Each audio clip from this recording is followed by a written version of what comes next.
Vamos lá para São Paulo, André Cavalcante, grande André, lá no Pacaembu, com as novidades no mercado de São Paulo. Dos 4 grandes aí, não temos tantas novidades assim, né, André Cavalcante? Bem-vindo aqui ao programa, hein? Por enquanto, ainda não. João Guilherme, boa tarde para você, boa tarde para todo mundo ligado no Expediente Futebol. A gente vê o Bragantino com toda essa volúpia, com todo esse poderio de investimento, mas se a gente for analisar, por exemplo, Corinthians e São Paulo, em vez de chegadas, o que a gente percebe é um movimento de partidas, né, por motivos diferentes. O Corinthians quer se desfazer de jogadores experientes que recebem altos valores mensais para enxugar a folha salarial, enquanto o São Paulo também quer fazer vendas, mas vendas do tipo peso pesado, vendas com valores bem altos com relação às suas joias criadas na base em Cotia, para receber, para aumentar o caixa, ou na verdade, para o caso do São Paulo, nessa temporada 2019, diminuir o déficit que o São Paulo tem, o déficit do que foi planejado inicialmente. O São Paulo precisa receber altas quantias para enxugar o tamanho do prejuízo nessa temporada 2019. Nesse contexto do Corinthians, né, dá pra gente listar aqui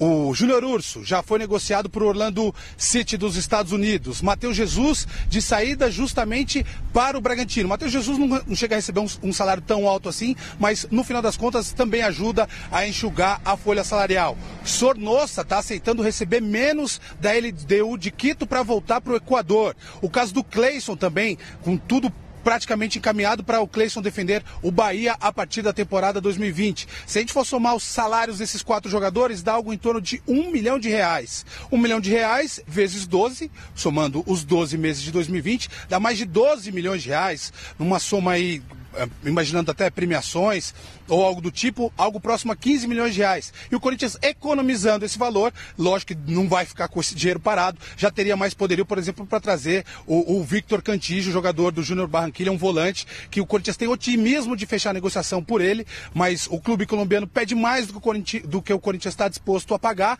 mas neste contexto, já que o Júnior está de saída, torna-se ainda mais importante o Corinthians contratar justamente esse jogador. Então há um otimismo com relação à contratação do Victor Cantillo, mas as negociações não chegaram a avançar muito. O Corinthians precisa aumentar um pouco a oferta e o clube colombiano precisa aceitar receber um pouquinho menos. Otimismo com relação a esta possível contratação e as demais sem grandes novidades nos últimos dias, né? Estou falando, por exemplo, do Michael, do Goiás. O Corinthians já fez uma proposta negada pelo Goiás. O Corinthians não quer desembolsar mais do que R$22 milhões para ter o Michael a partir de 2020. Tem o caso, por exemplo, do Sid Clay, lateral esquerdo. O Corinthians também está com dificuldades nas tratativas com o Dinamo de Kiev da Ucrânia.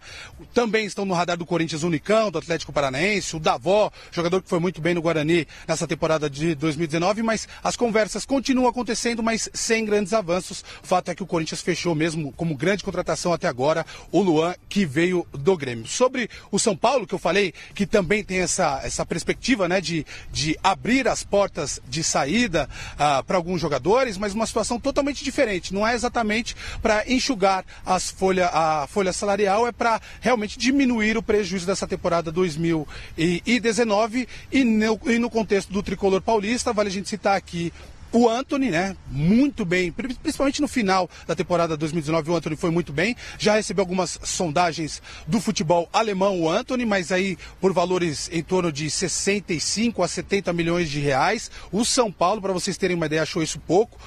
A diretoria tricolor acredita que consegue vender o Antony por mais de 100 milhões de reais, mas o São Paulo precisa vender, fazer caixa para diminuir o prejuízo. Então nos próximos dias a gente pode ter uma novidade com relação ao Antony, sobretudo em janeiro, na verdade, quando a janela do mercado europeu fica mais aquecida. E também, além do Antony, o caso do Valse, já que a gente estava falando do Bragantino agora há pouco no Expediente Futebol. O Valse, zagueiro são paulino, teve pouquíssimas oportunidades neste ano de 2019, mas tem 20 anos, é considerado muito promissor e por isso o Bragantino já fez uma sondagem para tentar levar o Valse para Bragança Paulista, desembolsando aí 27 milhões de reais. E o São Paulo também não manifestou grande interesse em vender o Valse. São Paulo acredita que consegue receber ainda mais por esse jogador. Então, Corinthians e São Paulo, nesse momento, João Guilherme e amigos do Expediente Futebol, com as portas de saídas escancaradas e a partir do momento que esses times consigam efetuar as vendas, consigam enxugar os seus elencos, acredito que em janeiro a gente deve ter mais notícias quentes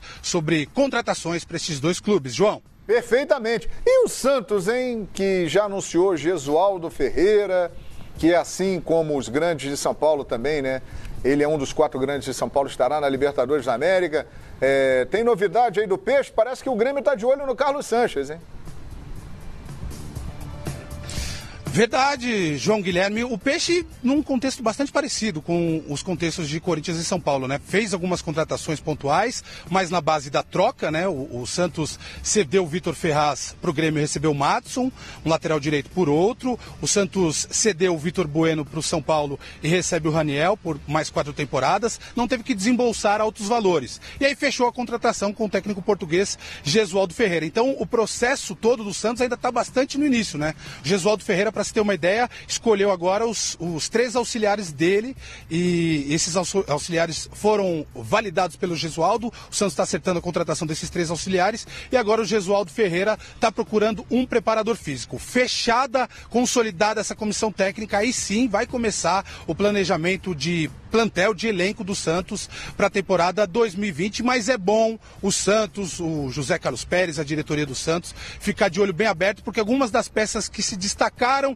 em 2019 começam a atrair interesse de outros clubes. É o caso do Carlos Sanches, jogador uruguaio de 35 anos, para muita gente o principal ou um dos principais jogadores do Santos na temporada 2019, que atrai um interesse ainda distante, ainda tímido do Grêmio, mas esse interesse com o passar dos dias pode ficar mais latente. O Grêmio pode, de repente, eventualmente apresentar uma proposta para contratar o Carlos Sanches. O presidente do Grêmio, é bom a gente dizer, Romildo Bolzan, já se manifestou a respeito, diz que é um jogador interessante sim, que interessa ao Grêmio, mas que essa negociação toda vai ser muito complicada justamente pela boa relação entre os dois clubes. Repetindo aqui, Grêmio e Santos fizeram a troca dos 2 laterais direitos, né?